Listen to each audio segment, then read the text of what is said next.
அஸ்ஸலாமு அலைக்கும் and hi every one. இன்றைக்கி நான் செஞ்சு காட்ட போகிற ரெசிபி சிறுபருப்பு பாயாசம். எப்படியும் சிறுபருப்பு, தேங்காய் பால், அப்புறம் வந்து ஜவ்வரிசி, மண்டவெல்லம் வச்சு ஒரு சூப்பரான சிறுபருப்பு பாயாசம் பண்ணலான்னு பார்க்கலாம். இந்த சிறுபருப்பு பாயாசம் பண்ணுறதுக்கு நான் வந்து ஒரு 1/2 கிலோ அளவுக்கு சிறுபருப்பு எடுத்திருக்கேன். கிட்டத்தட்ட ஒரு 1.5 கப் 1.25 கப் அளவுக்கு வரும்.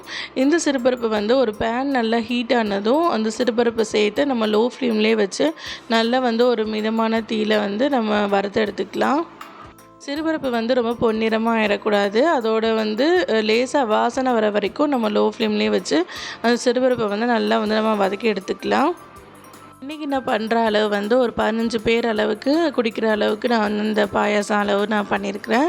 இது பண்ணுறதுக்கு நல்லா இந்த சிறுபருப்பை வந்து முதல்ல வந்து லோ ஃப்ளேம்லேயே வச்சு இந்த மாதிரி நல்லா வந்து நம்ம வறுத்து எடுத்துக்கலாம். ஒரு 5 நிமிஷம் வரைக்கும் நம்ம லோ ஃப்ளேமில் வச்சு நம்ம வந்து அது கருகாமல் ரொம்பவும் அந்த ப்ரௌனிஷாக ஆகாமல் நம்ம வந்து அந்த வாசனை வர வரைக்கும் நல்லா வந்து நம்ம வந்து அந்த சிறுபருப்பை வந்து நம்ம வதக்கி எடுத்துக்கலாம். சிறுபருப்பை நல்லா ஒரு 5 நிமிஷத்துக்கு வறுத்ததுக்கப்புறமா அதுலேயே ஒரு 3 கப் 4 கப் அளவு தண்ணி சேர்த்து சிறுபருப்பை வந்து அப்படியே நான் வேக வச்சு எடுத்துக்கிறேன்.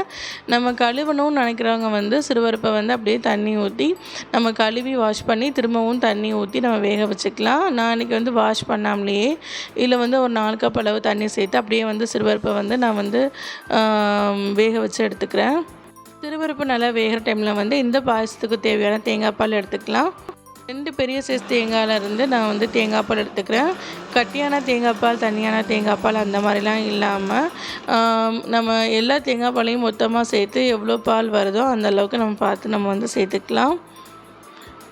இப்போ தேங்காய் நல்லா அரைகிறதுக்காக நான் வந்து ஒரு கப் அளவு தண்ணி சேர்த்து நல்லா வந்து அந்த தேங்காயை வந்து நான் அரைச்சி எடுத்துக்கிறேன்.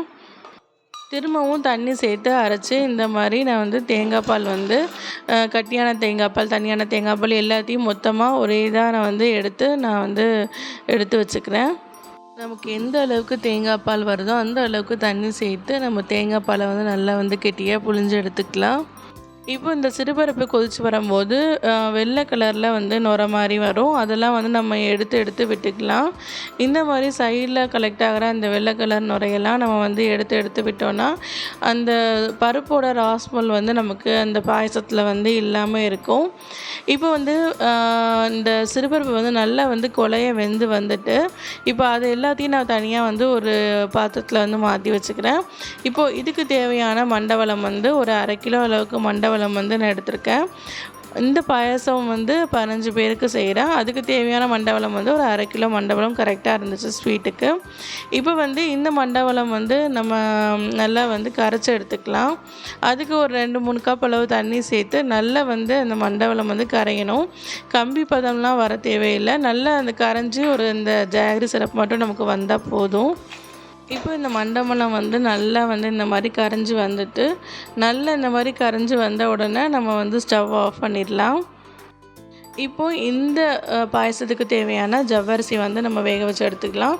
அதுக்கு வந்து ஒரு 100லேருந்து ஒரு 150 ஜவ்வரிசியை வந்து இந்த மாதிரி தண்ணி ஊற்றி நான் வந்து முதல்ல ஊற வச்சுருந்தேன்.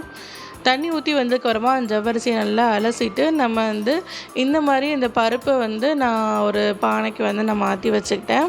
இதில் வந்து முதல்ல இப்போ வந்து நம்ம எடுத்து வச்சிருந்த ஜாகரி சிரப்பை வந்து நல்லா வந்து நம்ம வடிகட்டி நம்ம இந்த மாதிரி இதில் வந்து நம்ம சேர்த்துக்கலாம்.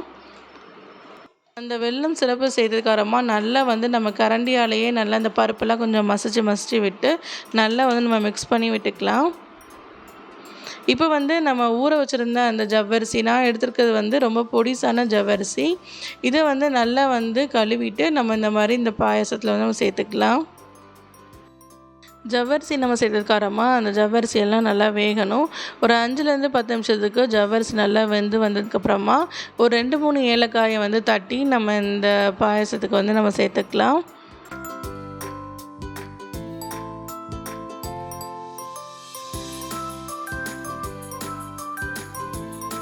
இந்த மாதிரி ஒரு 5-6 ஏலக்காய் வந்து நான் தட்டி வச்சுருந்தேன். அதையும் இதோடு சேர்த்து நல்லா வந்து ஒரு தடவை மிக்ஸ் பண்ணி விட்டுக்கலாம். நம்ம கொஞ்சம் கம்மியான அளவு செய்கிறோன்னா ஏலக்காயோட அளவையும் நம்ம வந்து குறைச்சிக்கலாம். இல்லைன்னா அந்த ஏலக்காயோட வாசனை வந்து ரொம்ப ஸ்ட்ராங்காக வரும். இப்போ நம்ம கொஞ்சம் நிறைய குவான்டிட்டி பண்ணுறதுனால ஒரு 5-6 ஏலக்காய் வந்து நம்ம தாராளமாக சேர்த்துக்கலாம். இந்த பாயாசத்துக்கு தேவையான முந்திரி பருப்பு, அப்புறம் தேங்காய் நம்ம சின்னதா வெட்டி வெட்டி ஒரு சின்ன சைஸ் தேங்காயில் ஒரு அரை மூடி தேங்காய் நம்ம சேர்த்துக்கலாம். தேங்காயை சின்னமா நம்ம சதுரமாக வெட்டி வெட்டி ரொம்ப தின் ஸ்லைஸாக இந்த நெய்யில் நம்ம பொரித்து இந்த பாயாசத்தோடு நம்ம சேர்த்துக்கலாம். ரொம்ப டேஸ்ட்டாக இருக்கும். இப்போ நான் ஒரு 100 கிராம் அளவுக்கு முந்திரி எடுத்துருக்கிறேன்.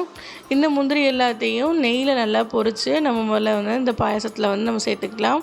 நம்ம பண்ணுற இந்த பாயாசத்தோட அளவை பொறுத்து நம்ம தேங்காய் முந்திரி எல்லாம் நம்ம கூட்டி குறைச்சிக்கலாம். இப்போ இந்த முந்திரி நல்லா ஒரு ப்ரௌனிஷ் கலரில் நல்லா பொரிஞ்சதுக்கப்புறமா நம்ம முந்திரியை நம்ம இந்த பாயாசத்தில் சேர்த்துக்கலாம். இப்போ முந்திரி நல்லா இந்த ப்ரௌனிஷ் நல்லா பொரிஞ்சு வந்துட்டு இப்போ தனியாக ஒரு பவுலில் நான் எடுத்து வச்சுக்கிறேன்.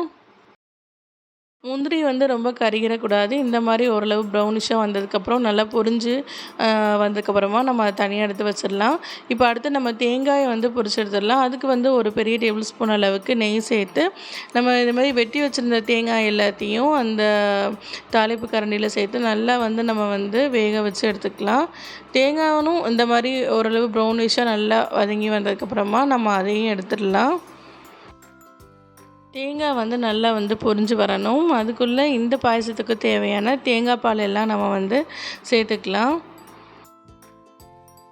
இந்த தேங்காய் பொரியறதுக்குள்ளே நம்ம இந்த பாயசம் நல்லா கொதிச்சு வரும். இந்த டைமில் ஃப்ளேமை லோவில் வச்சுட்டு நம்ம இந்த மாதிரி எடுத்திருந்த கட்டியான தேங்காய் பால், தண்ணியான தேங்காய் பால் எல்லாம் சேர்த்து இந்த பாயசத்தில் நம்ம சேர்த்துடலாம். இப்போ நல்லா ஒரு தடவை மிக்ஸ் பண்ணி விட்டுக்கலாம். இப்போ பார்க்க நமக்கு பாயாசம் கொஞ்சம் தண்ணியாக இருந்த மாதிரி தெரியும். ஆனால் நமக்கு நேரம் ஆக ஆக நல்லா அந்த பாயாசம் எனக்கு கொஞ்சம் கட்டியாக வந்துடும். இப்போ நம்ம பொரிச்சு வச்சுருந்த முந்திரி பருப்பு எல்லாத்தையும் இந்த பாயாசத்தில் நம்ம சேர்த்துடலாம். இப்போ தேங்காய் நல்லா இந்த மாதிரி ப்ரௌனிஷாக வெந்து வந்துட்டு தேங்காய் இந்த மாதிரி வேகிறதுக்கு கொஞ்சம் டைம் எடுக்கும். நான் இதை விட பெரிய பாத்திரத்தில் போட்டு நம்ம வறுத்தெடுத்தோன்னா சீக்கிரமாக வெந்துடும். இப்போ தேங்காய் எல்லாம் சேர்த்துக்கு வரமா நல்லா ஒரு தடவை மிக்ஸ் பண்ணி விட்டுக்கலாம். மிக்ஸ் பண்ணி விட்டுட்டு இந்த டைமில் நமக்கு ஸ்வீட் எப்படி இருக்குதுன்னு நம்ம செக் பண்ணி பார்த்துக்கலாம். ஸ்வீட் கம்மியாக இருந்துச்சுன்னா நம்ம ஜாகரி சிரப் மறுபடியும் நம்ம சேர்த்துக்கலாம்.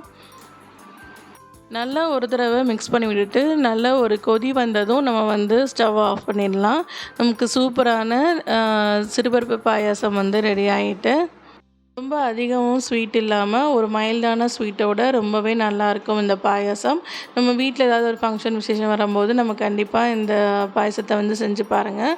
இந்த ரெசிபி கண்டிப்பாக உங்களுக்கு பிடிச்சிருக்கும்னு நினைக்கிறேன். பிடிச்சிருந்தால் மறக்காமல் லைக் பண்ணி ஷேர் பண்ணுங்கள். மறக்காமல் என்னோட சேனலை சப்ஸ்கிரைப் பண்ணி வச்சுக்கோங்க. தேங்க்ஸ் ஃபார் வாட்சிங்.